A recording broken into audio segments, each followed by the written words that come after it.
No one told me what to say. No one prepped me. Nobody mentored me. Dude, I didn't have shit. I didn't have anybody showing me the ropes. And the reason I think I can play that pretty well now is because just like you asked me, I constantly ask that question. If that was someone I needed to meet, what would I say?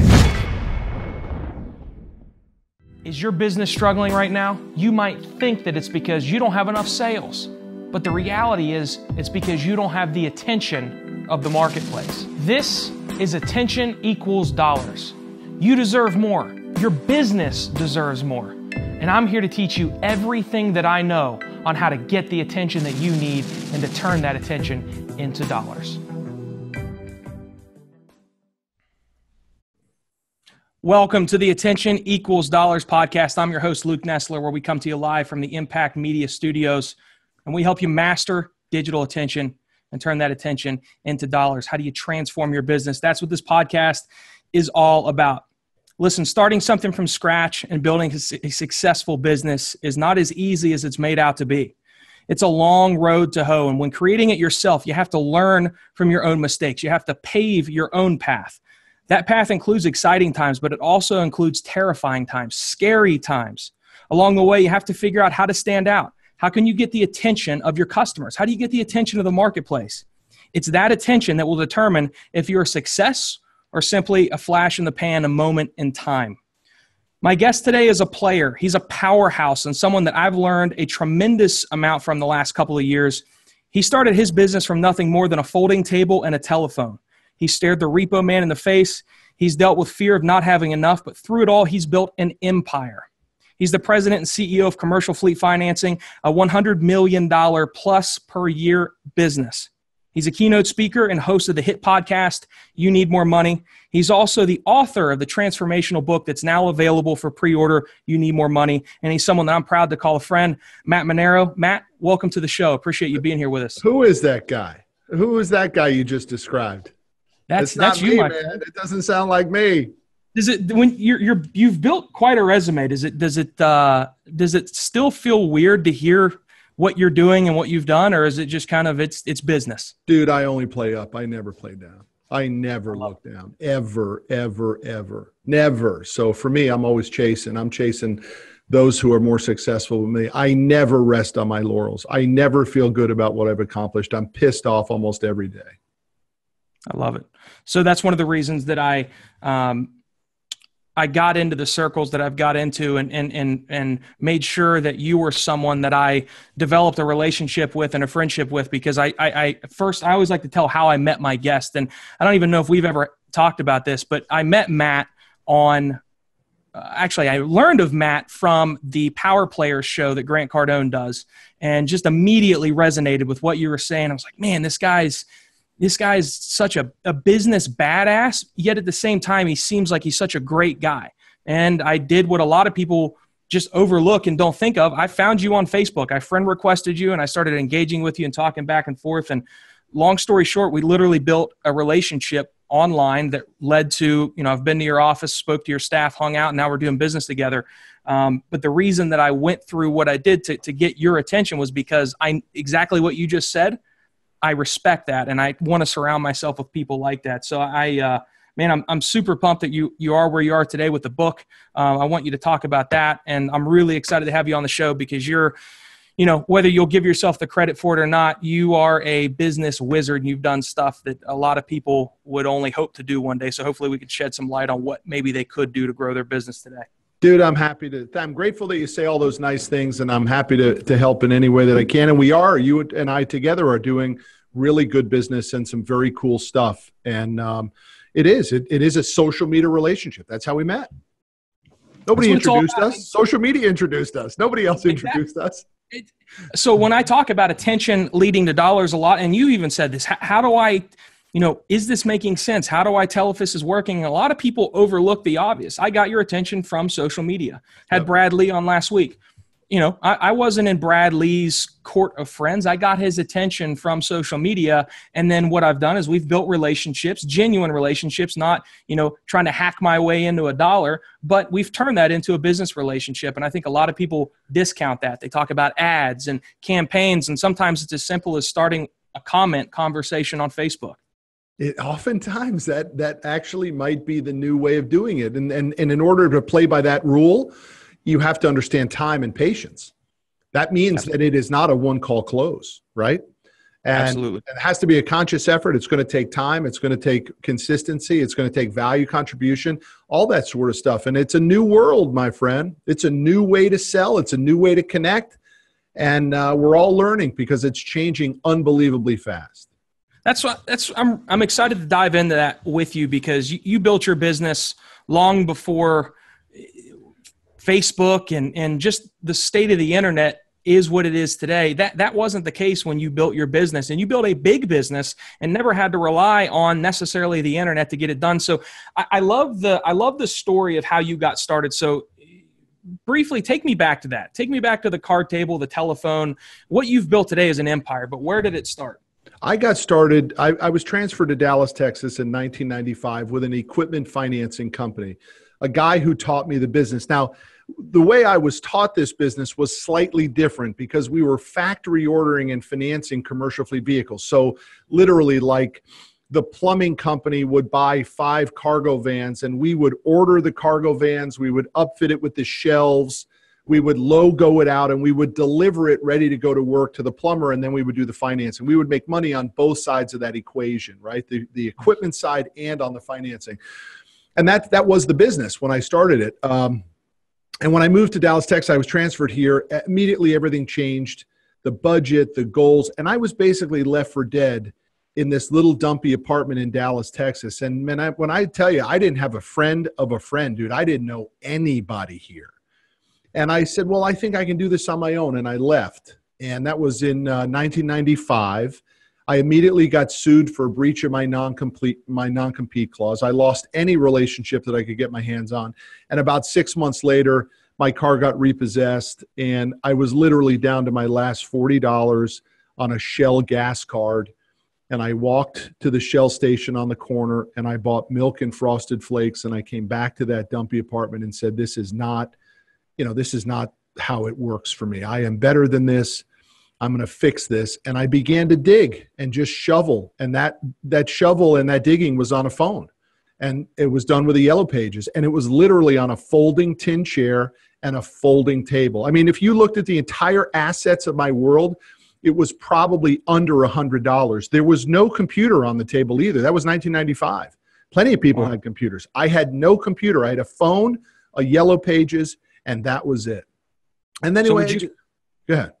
Would you consider that, was that the scariest moment you've had in business? No way, dude. There's no fear in being broke. I mean, that's nothing. The fear comes when you lose your money, right? That's when there's fear, right? So once I started making a little bit of money and just surviving, which took a number of years, then we had 2001. That was 95 when I started, 2001, 2002, very bad economic times. A lot of people probably listening to the podcast don't even remember that. Weren't even in business at that point in time, right? That's 17 years ago. That was a really rough time, dude. And then, go ahead. No, finish, please. Yeah, I mean, that was a really, really nasty time. The world was very scared, and people just contracted, and that hurt our business. And I suppose, we probably were broke again, right? 6 years of busting my ass, and we went broke again in 01 and 02. Kept the doors open, though. Just kept showing up, kept making more phone calls. And so you very early on, you used phone calls as your way to introduce yourself to the marketplace, is your way of getting attention. Today, I think the mistake that a lot of people make is they think that they can sit back and hide behind their computer and only use, I just got to build a funnel, or I've got to do an email marketing campaign. And look, that's what we do for our clients, but it has to be one of your moves. A boxer's not going to get in a ring and only throw right hooks. I think when you said I use the Yellow Pages and the telephone, myself and my sales professional who's in the room literally do the exact same thing today, even with all the technology. So would you say that was and still is a great way to get attention? And obviously you have to have the attention before you can have a customer. Dude, you're never going to make a big business happen if you don't do two things. Sit in front of a customer and get on the phone with a customer. You will not text your way to a big business. You will not email your way to a big business. You will not post your way to a big business. You might post your way to fun and enjoyment, and maybe a replacement of an income, but you will not build a big business without being able to break bread with a customer, sit across the table and do a deal. And by the way, even if you take Russell Brunson or any of the biggest ClickFunnels guys who have this appearance as if they make their money purely through technology, the deals they strike are done on the telephone and over breaking bread with a prospect or a customer. So let's look at you and I. I mean, I make, there's no smoke and mirrors here. I tell people all the time, I surround myself with people that are several steps ahead of me. I'm nowhere near the ballpark of Matt Manero. But here's the thing. I did not get a meeting with you. I didn't get a meeting with Matt just from sending Facebook messages. There were multiple telephone conversations. And at one point, there was no interest from you. But the trick was I didn't go away. And yes, that I use social media, absolutely. But did I continue to call, continue to email? And I carved time out of a trip to actually spend time face-to-face with you in Dallas. And I think that's really where we started to build that relationship. So the things that you said built your business, and what year was that when you were the folding table and the telephone? Yeah, that was 1995. Again, a long time ago for a lot of people. It was 23 years ago for me. And the principles are still the same today. Would you agree? I believe they are. And in fact, if anything, it's gotten more advantageous because there are a number of different ways to get attention today. But yet at the same time, it's more difficult because you really do have to do all, right? You can't just make your living over the telephone. Why? And you use our client base, right? We finance heavy industrial equipment, big rigs, bulldozers, tow trucks. What happens if I call that guy at 1 o'clock in the afternoon? I hope as his creditor that he's towing cars. Right. I don't want him sitting at his desk waiting on my phone call, right? I want him in the marketplace working, running his business, growing his business. So the phone does become more difficult in one area. But it is the only way. Look at our relationship together, Luke. We talk once a week. And the phone call that we have is the most important conversation we have per week. We'll trade some emails and stuff like that. But the reality is that 30-minute phone call is still the money shot. That's the point in time where we figure out where are we in the relationship. Absolutely. It's the same with everything. I can text Bradley or Cardone, all those guys, Milet, all those guys, all I want. But something different happens when we talk on the phone.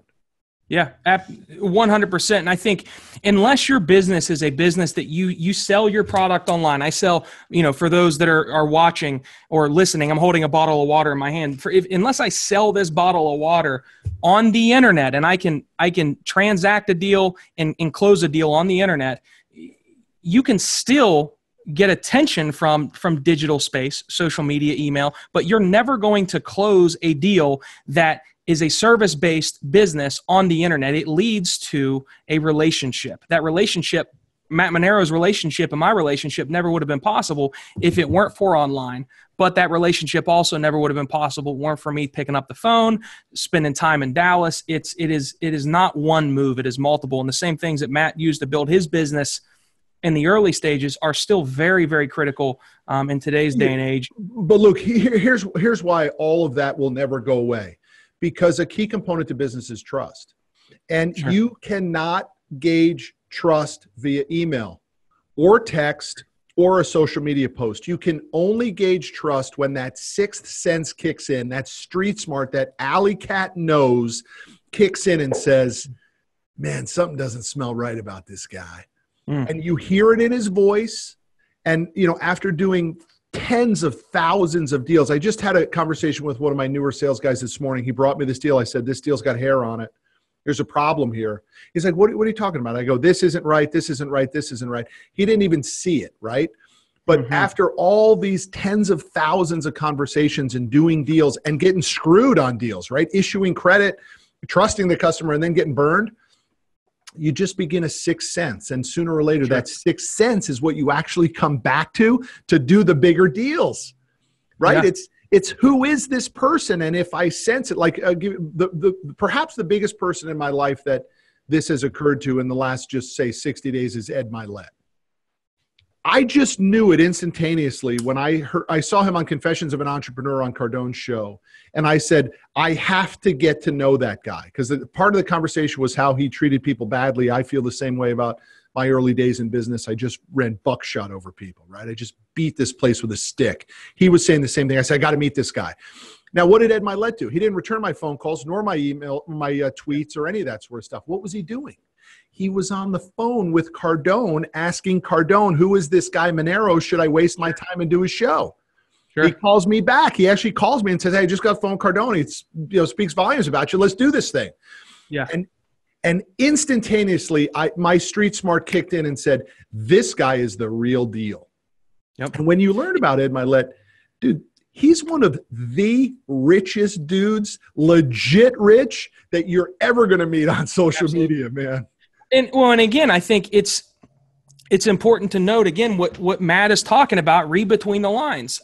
Matt would not have known who Ed Milet was if it weren't for the online space. Seeing Ed on a show, Matt, how you met Ed and started that relationship, it's the exact same story of me meeting you. So it is absolutely important to understand that you have to go back to the basic building blocks of how people built businesses years ago. They still come into account today, but now you have additional opportunities like Facebook, like YouTube, like Instagram, like Snapchat, like Twitter, that allows you to at least get the attention of somebody and have that opportunity to build that relationship with them. And something that I'd be interested to get your take on this, something that Brad said was, I think, one of the biggest important aspects of getting attention is knowing what to say when you get that attention. You know, Brad's fast-paced. He doesn't like it when people waste his time, nor do you, nor do I. So when you get the attention of somebody that you might look at as a few steps above you, what advice do you have for somebody watching today that you're always polished, Matt? How do you get that way, and how can someone watching today get that way so when they get that opportunity at attention, they capitalize on it? Dude, that's my kind of question right there. I mean, I'm looking for the answer to that question too, right? Because nobody ever showed me those ropes. No one told me what to say. No one prepped me. Nobody mentored me. And that's the real story for so many people, man. Your old man just isn't giving you what you need sometimes. Maybe you're lucky. Maybe you are getting it. Maybe you have your old man and your brother and your uncle and all these people that are helping you, your fraternity brothers, all that sort of stuff. Dude, I didn't have shit. I didn't have anybody showing me the ropes. And the reason I think I can play that pretty well now is because, just like you asked me, I constantly ask that question. What if that was someone I needed to meet, what would I say? And I role played it. My kids give me a hard time because they say, Dad, you're talking to yourself again. And what I'm doing is I'm role playing the future when I'm talking to myself.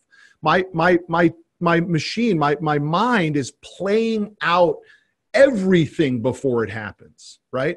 And so, but real concrete answers. The first thing, and I've had this happen to me, I'll give you a perfect example. I know a billionaire here in Dallas, legit billionaire, filthy rich, interesting guy.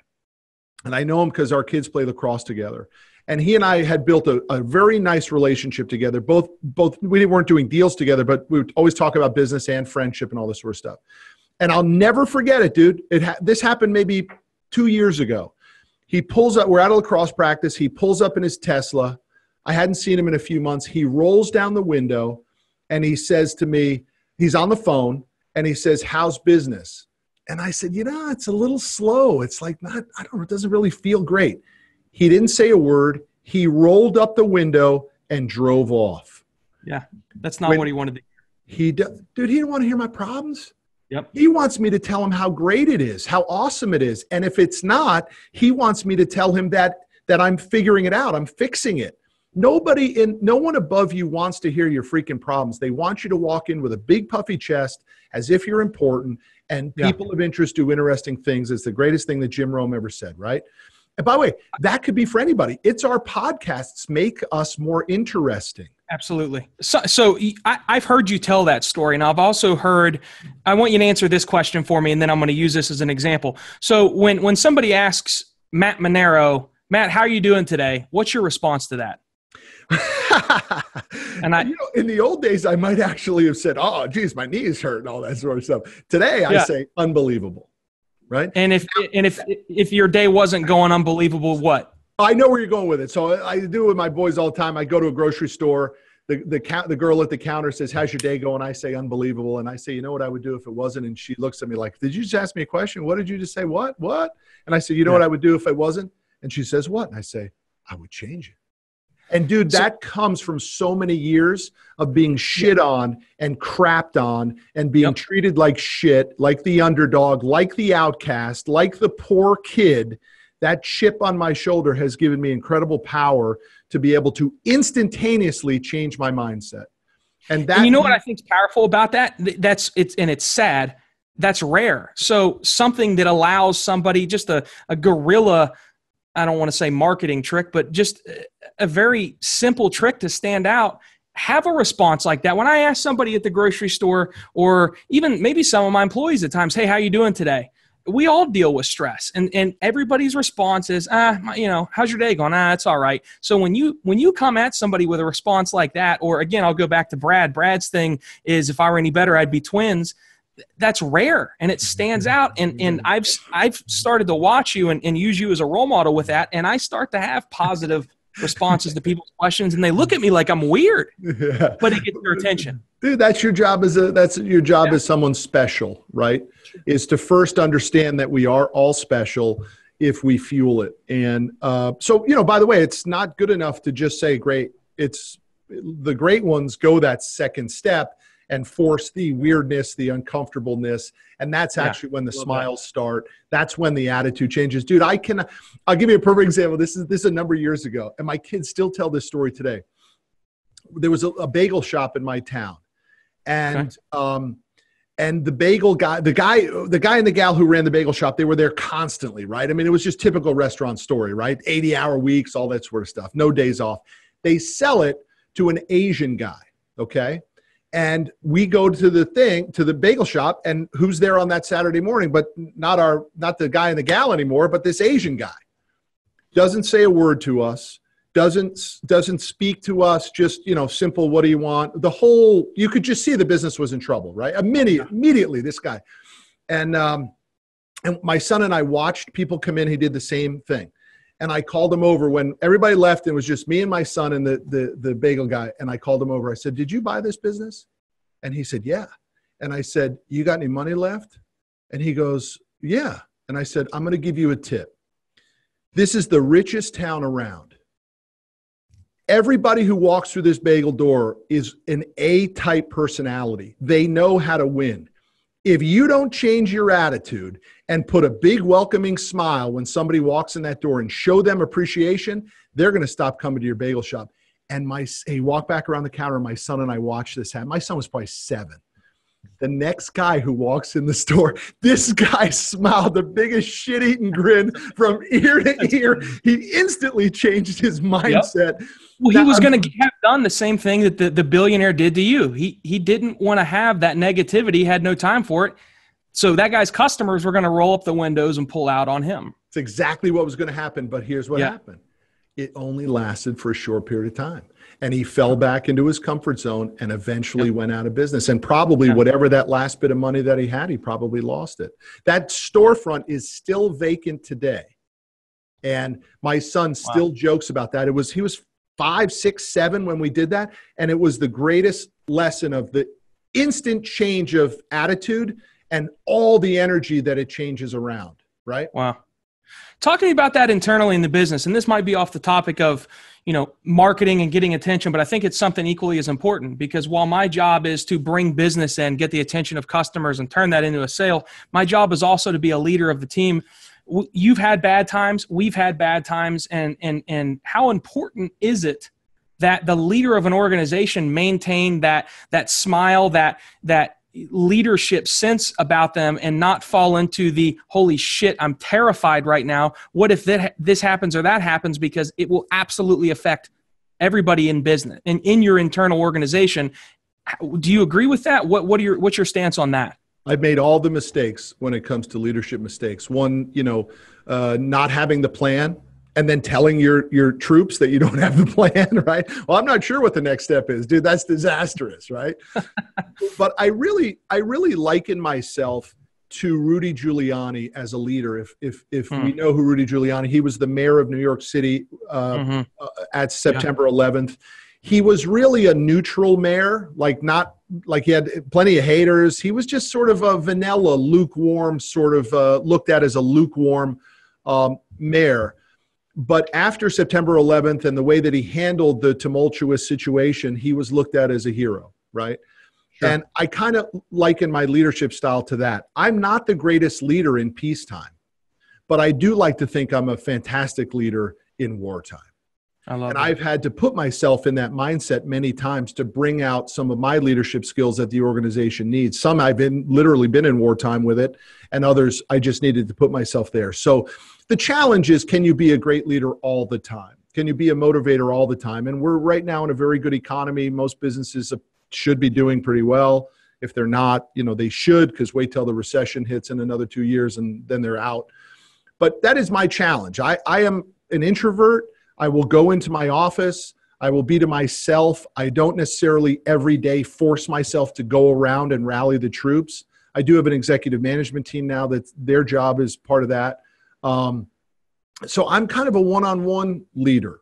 And I'm just, no matter how many times I think I should be a rah-rah guy, it's harder for me to be that way, man. It really is. Now, in wartime, dude, I'll stand up. I'll be the first guy in line with my shotgun and my saber. I'm ready to go. But when it's not wartime, it's hard.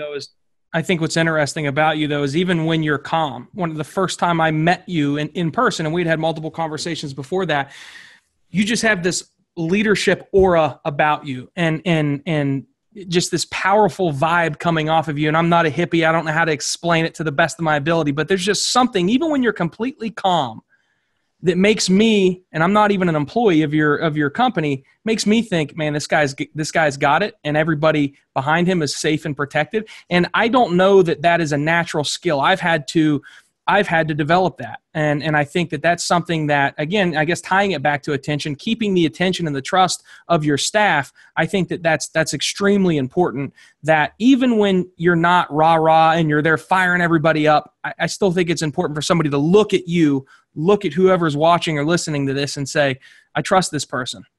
Yeah, thank you for saying that. I mean, and if they don't, I'll quickly remind them that after 23 years of business, and we pay every Friday in here, we've never missed a payroll in 23 years. Not ever. Not one nickel has not been paid to an employee or a vendor in the history of my company, ever. And the only person that hasn't gotten their paycheck on Fridays has been me, right? Sure. For many years in the early days, and even in the middle days, getting it going. Hasn't happened in a long time. But that to me is an important factor, because people are afraid, dude. They are afraid. Is my check going to clear? God forbid, what if the check didn't come in? And I want to reassure them that if I'm at the helm, that will never happen. And that to me is part of it, man. You got to get in the people's back pocket too. If you really want to get to know your people and make them feel comfortable, they need to know that you understand how important that check is to them. Yeah. Yeah. So I'm going to tell a quick story, because Jeff, my business partner, and I, we are the exact same mindset. And I've heard you say that, and I let Jeff listen to it, because there have been times early on starting this, and a lot of people know my story of we didn't have enough money to pay rent. I was sleeping in my office. Like when we first started out, we could barely awesome. Dude, never feel bad about that. That's awesome. No, well, so the interesting thing is, when we started to grow, there were still trials and tribulations, and we had somebody that at first we looked to as a mentor, and we were having a hard time paying ourselves very early on. And he said to us, you need to let some of your staff go so that you can get paid. And Jeff and I left that meeting and looked at each other and said, fuck that guy. Like, that is the exact opposite of what we've never had to cut somebody because we couldn't afford them. We've let people go because they weren't a good fit, but we made it work. We busted our ass, and we got it to the point to where we've never ever missed a payroll. We never will. But we got it to the point to where we were paying ourselves. We didn't want to let our staff go because we've got their back. And if we let somebody go, then, let's say Aaron behind the camera, and now he's going to say, am I next? And what's that going to do for the organization? Totally. Absolutely. But dude, I've interviewed a ton of people who's I say, why are you leaving? And they're like, well, I don't know that I can trust the paycheck. And I'm like, well, how long's that been going on? And they're like, well, I don't know. It's like maybe like 6 months. It kind of hit and miss. I'm like, you've been working for the place for 6 months. You're not sure if your check's going to clear. That's not on the company. That's on you now, man. Right? Yeah. I mean, come on. Yeah. Stupid. So I'm going to transition the conversation a little bit, because I think this is something that's interesting about you that's different from some of the guests that I've had. So you obviously built this wildly successful business. you've done well for yourself. Let's just put it that way. Before the internet was ever needed or as big as it is today, but yet now you're transitioning into growing this big brand that, to be very honest, right now where we're working with you doesn't necessarily directly tie to commercial fleet. It is the Matt Manero brand, and I think it's in a time to where entrepreneurs are looked at as celebrities and rock stars. Which can be a bad thing. We need more people like you, like Grant Cardone, like Bradley, that have actually built real businesses. So after all these years in building a successful business, why now do you start diving in as deep as you are to building your brand and leveraging attention online and social media and things like that? I honestly think it is it's my calling. I really do think I knew that very, very early on in my life. I was probably 14, 15 years old, and I talk about this in the book. I think most people very early on in their lives know exactly what they're supposed to do and what their purpose is and what their calling is. They get distracted by other things, other people's advice, college, career paths.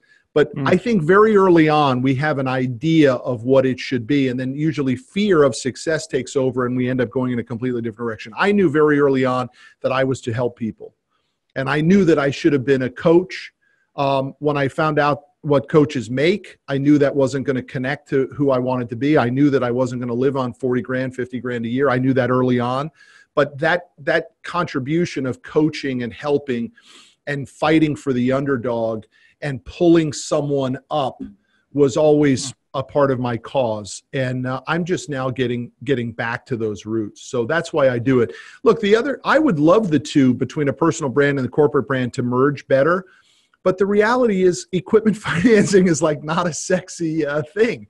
We're going to do a better job of bridging the gap. And you mark my words, we will make these two come together better.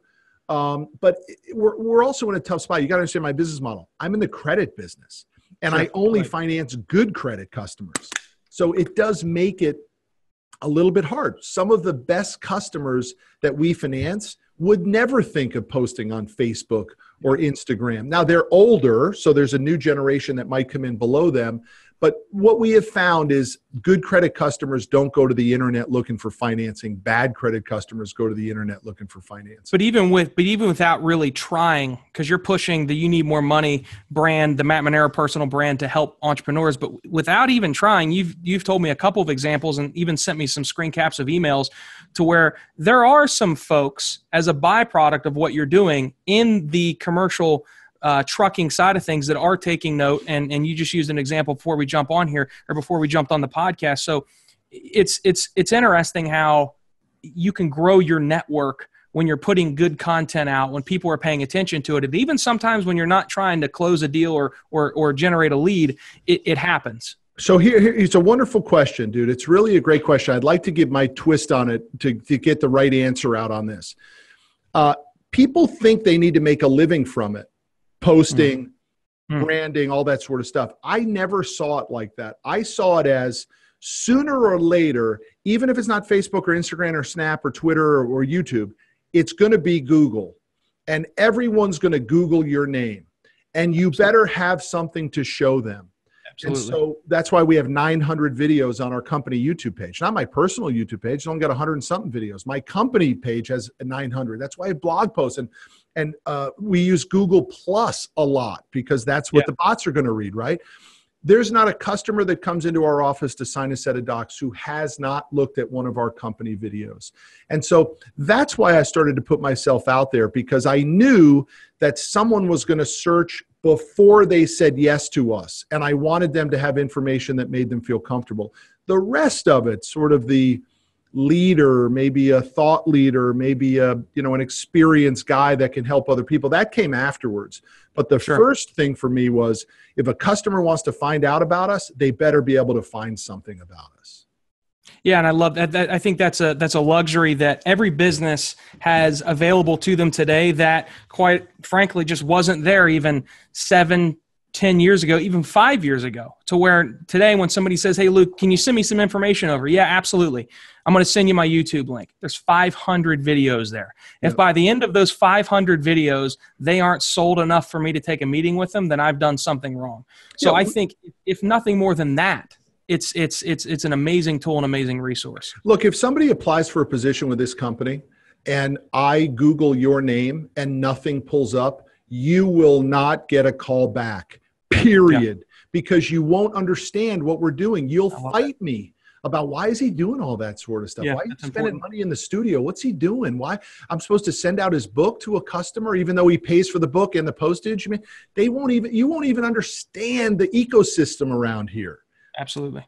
You're way behind, dude. If somebody types in your name and nothing pops up, you got one foot in a peel in a hole and another on a banana peel. And if you're not playing offense and putting content out there to control what's going to show up, and you don't do anything about it, I guarantee you something will show up, but it's probably going to be on pissed consumer reviews or something, maybe it's going to be something that you probably don't want there, whether it's a news article or whatever. But if you're proactive about it, if you're on the offense and you're doing the Google, the Google's Google Plus, like Matt had said, or more importantly, YouTube, and just populating content out there, it changes it. LinkedIn will show up. Do LinkedIn, have a decent LinkedIn profile, and you type your name in on Google, and your LinkedIn profile will come up. Boom, checkbox, you're good. 100%. Matt, talk to me about You Need More Money. This is something that I'm super excited to come out. It's an interesting story, that the fact that now you have devoted so much of your life to telling that story and helping other people. What happened? Where do we go from commercial fleet financing to now You Need More Money, and Matt Manero's brand's grown like crazy. You've spoke on TEDx stages. What is You Need More Money? Talk to me about it. Dude, I remember I must have been 6 or 7 years old, and my mother and I were very close, still are. And I remember asking my mother, does God know what my life is going to look like? And my mother told me yes. And I remember to this second what the feeling was, a feeling of comfort that came over me that said it's predetermined, right? And so I fought like crazy to make money and get some income coming in, but the rest of it I've sort of let divine intervention happen. And I don't fight against what I'm supposed to be doing. I just know that if I'm in the movement, if I'm in the current, I'm in good shape. And so, my brother-in-law, my wife's only brother, passed away 2 years ago. He died at 46. He left a wife and 4 kids. He died of cancer. And he left them with no health insurance, no life insurance, and $100 in the bank. And it was just the most traumatic thing that could possibly happen to my family because, and I know this sounds crazy, but my wife was so madly in love with her brother. They were thick as thieves. And I'm telling you, I could have died and it wouldn't have had the same impact on her because they were that close. And so I wrote a little story about it to sort of cleanse us, of the pain. And it ended up getting, picked up and turned into a book, which, the book gets picked up by Dupree Miller, the leading agent. They handle Tony Robbins and Cardone and T.D. Jakes and Dr. Phil, Joel Osteen. They rep all those guys. They pitch it to Penguin. Penguin buys it. And I end up having to write this book, which at first was entitled I Need More Money, because I wanted it to be personal to the reader. I didn't want the reader to feel as though I was preaching to them or talking down to them. The publisher changed the book to You Need More Money, which I think was probably a good idea to sell books. I think it was a better title to sell books, but it's my story, man. It's how the hell do you wake up to the reality of that, you're not good, you're behind, get comfortable with it, start talking to people about it, and then what is the roadmap that can put you on the right path? And this is literally the step-by-step process that I've taken in my life to go from zero to something above zero. Now, I don't have the ability to say something great because I look at a Milet and I look at a Cardone and I say, that's total freedom. Those guys, I got. That's interesting though, because it's, you're talking, this is coming from a gentleman that has a business that does $100 million a year. And he says, I can't compare myself to these people. And I think, is it Tim Grover that has the coolers, closers, and cleaners to where, it's Tim Grover, correct? Yeah. And Tim Grover was Michael Jordan's coach, Kobe Bryant's coach, and a cleaner is somebody that they're an unstoppable force, and they never think that they've reached that cleaner status. So hearing Matt say that today, that's the first time that light bulb's gone off to where I'm like, all right, this guy's a cleaner because he doesn't. I haven't done anything yet. Matt's done some amazing things, and I think the book, Matt, that you've written, I've had the pleasure of, Impact Media and myself, we're working with you on the promotion of this book. So we've really we've taken a deep dive into your messages and some of just the very quick tidbits that we've put into video form and put out there for the people to see that you really go much deeper on in the book. It's changed my mindset. So take us through that. So when somebody hears you need more money, it might offend some people. It might make them think, so what is this, a book about investing? It's not. It's a bunch of strategies that you've used that if your brother-in-law would have used, maybe he'd have been in a better place. What are some of the things that people can expect in this book?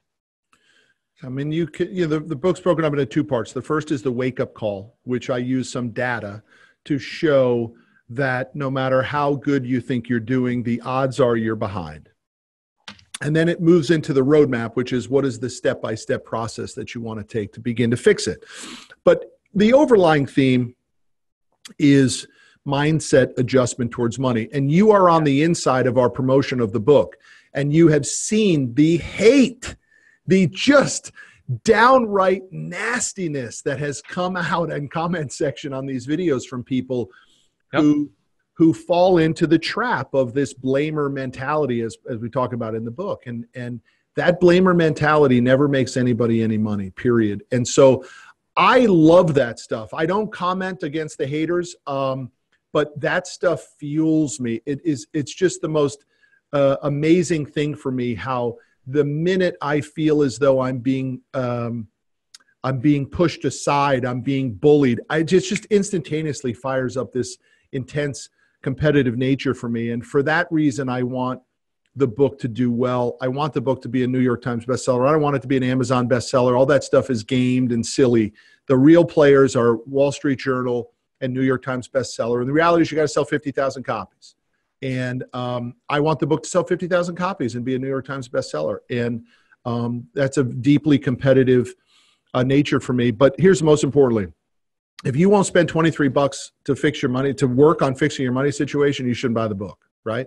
But I wouldn't have written this book and taken the time and energy and effort to do it if I couldn't come up with 3 or 4 unique concepts that I haven't heard done before that anyone can put into play immediately and get a tremendous return from, even if it's just the difference between the operating account and the reserve account. Just that strategy alone is worth 100%.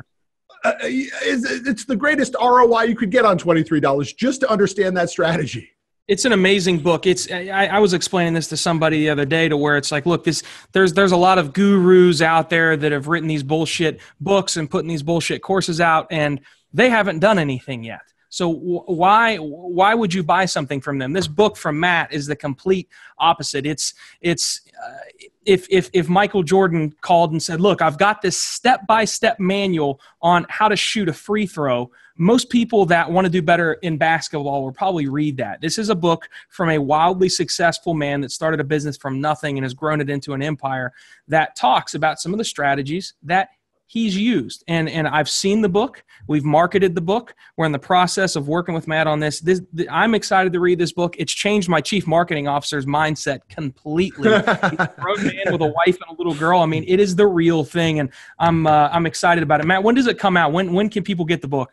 So it's on pre-order right now on Amazon, Barnes & Noble, Target, Walmart, wherever. And then the official launch date is March 20th. In which the books will begin to ship on that. So please jump on it, Amazon.com. But again, here's the salesman in me, Luke. People need to understand this as well. We shouldn't hate against people trying to sell, but I have to meet 50,000 people who will buy one of these books.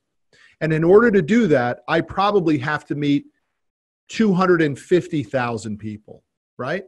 So Absolutely. Sales is about the math. That's an extremely difficult challenge to meet 250,000 to move 50,000 piece of product, right? So the reality is I need people to buy multiple orders, and they can go to 800 CEO Reads, and my publisher Penguin has negotiated a deal. It says, depending on how many copies you want to buy, you can go down as low as $14 per copy. People need to buy it for their sales team. They need to buy it for their franchisees. They need to buy it for their MLM people who are on their team. They need to buy it for their family and friends, and they shouldn't just buy one. They should buy 5 and start giving it away to customers and employees and people you care about. Because if you do one thing on this book, and I almost get a little emotional thinking about it, because if you do one thing, which is buy term life insurance, because I tell you to do it in this book, and something happens to you, and your family gets 100 or 200 grand or 500 grand or $1 million, and it costs you $80 a month, and that strategy helped you, it was worth all of the effort for me to do this. Mm-hmm. And I know that's going to happen, Luke. I know that they're going to read it in the book. They're going to do what I asked them to do. And then tragedy is going to strike. And I'm going to get an email sometime down the road. And they're going to say, I read your book. I did it. And, we now at least have some money. My brother-in-law left his family with zero, dude, nothing. Yeah. It's unbelievable when all the hate and the dislike and the negativity that we faced on the work that you and I are doing together, they have no clue why I'm doing it. It's sad, because here you have a guy literally trying to take from something that he's had happen to him firsthand and prevent others from happening to them. And it's eye-opening how many people out there are just completely oblivious to it. Matt, it's been a pleasure working with you on this, learning about the book, learning about the story behind the book, which is extremely powerful. You're definitely going to help thousands and thousands and thousands of people, and I'm looking forward to launch day on March 20th. Matt's going to be at the 10X Growth Con next week. That's going to be a killer event. We've got a book launch party. It's atop Mandalay, correct, on Wednesday? Rooftop of the Mandalay Bay. Love to invite more people, but it's already sold out. So we're not even going to plug that. So Matt, we can't get you there. I like to ask this question. You're going, Luke. I'm going. Absolutely. I'll be there. I'll live stream it so we can let the people have a good time with it. Matt, if you had to start from scratch today and you had one tool that you could use to get attention, to let people know who you are, what would that tool be? It doesn't have to be online. It can be. What would that tool be? No, the tool would be my network. The tool would be the people that I know. And I didn't know anybody, and that kept me down. It kept me small. It kept me away from things. Look, the deals that I get across my desk now from the network that I built, which did not come my way. People think, oh, well, time in the seat will make your network. Dude, I talk about it at length in the book. I specifically made a decision to change my network. It didn't come to me. I went in the marketplace and said, with humility, I need a better mentor and a better network. Who do you know? And beautiful for me, it kept coming back to the same guy in Dallas, right? This guy, Rick Sapio, who's become a very close friend of mine. But my point to your question is, it would be the network, because the network is producing relationships. My buddy Rick Sapio just did an email introduction to me to a guy who has 2,200 trucks in his businesses. He's good friends with my buddy Sapio. He's the founder of 1-800-GOT-JUNK, right? Okay. And they now have 3 other franchise lines, all that have vehicles, right? And I responded to Sapio, my buddy, and I said, wow, 2,200 trucks, that's a lot. Thanks for the introduction. He goes, no. I didn't introduce you to talk about financing his trucks. He wants to write a book, and he wants to learn about the process. Yeah. See what I mean? So the network is not always about what you are built on. It's what are you doing that's interesting to people that didn't do it, right? That's been a big that's pretty much been my North Star, as far as every day I set out to meet new people that can help me level up. And that is literally, if I had to start from scratch and do a brand new business from square one, I would have said the exact same thing, my network, because that's literally what has gotten me every single account that's anything has been the network. It hasn't been anything else. I'll give you a perfect example. And this even happened to me, right? At 10X, there's a VIP poker night, right? And it's $1,000 buy-in that goes to the Grant Cardone Foundation, right? The minute I saw that email, what's the first thing I did? bought the ticket. No, I said, shit, should I spend $1,000 on that? Right? Yeah. Should I do that? And then I immediately bought the ticket. But that's that sort of, middle-class mindset that's very hard to get away from, right? But then I bought the ticket, and then I don't know if you saw the email that came out recently, but he just gave the list. It's limited to now only 200 people or something like that. Dude, for $1,000, you get to hobnob with 200 people in Vegas playing poker. That's 100% charitable donation. It's 100% write-off for you, and it locked you down for your Saturday night amongst the players in the network. That's the best money you could possibly spend. I mean, it's just so when 100%. You look at things like that, Luke, which so many people don't, you realize how inexpensive certain things are to get into. Certain streams you can get into are so cheap, Yeah. It's looking at long-term value rather than the short-term. Man, it's $1,000. Yeah. But who are you going to meet that night that could change your life? It's limited, dude. What's the exclusivity of it? It's only limited to 200 people. I mean, that's 200 Absolutely. Of potentially the biggest names in the whole freaking thing, 9,000 people, and you get to be in the top 200 for $1,000. Hello. Right. But for so many years, I never looked at it like that, man. 100%. I get it. Well, that's the beautiful thing. I'm speeding up my path to massive success because I look and watch and learn from people like you. But let's be straight about it. I know you want to close the show and all that stuff, but let's be straight about it. You and I working together has potentially created a new niche for your business. Absolutely. And introduction to the number 2 top 4 largest publishers on the planet 100%. Has already occurred. And the only reason that it happened was because of the networking. Absolutely. That's how that started. Networking allows you to jump. How are you meeting with these guys? They're looking for some like Luke, you're from Morgantown, West Virginia. Your business is growing. How are you? You're going to do a podcast with a guy that has a massive business. You met with Brad Lee. How? I literally start conversations with people and I bring value to the table. Yeah. And I start a relationship. It's not that hard. But that's really true though, dude. You have to be an expert in your business. You have to be good. Amateurs get crushed. So if you weren't good, that lack of quality would show very quickly. So 100%. It starts with you being really good at your craft and being an expert. And then once we start to move up the food, just like in my business, right? I mean, we had to get great at our business before opportunities came. But to answer your question, without question, the number one tool I would have is my network, and everybody needs to develop it as early as they possibly can. Who can you call and they pick up is the question you should ask when you're questioning your network. Who can I call and will they pick up, right?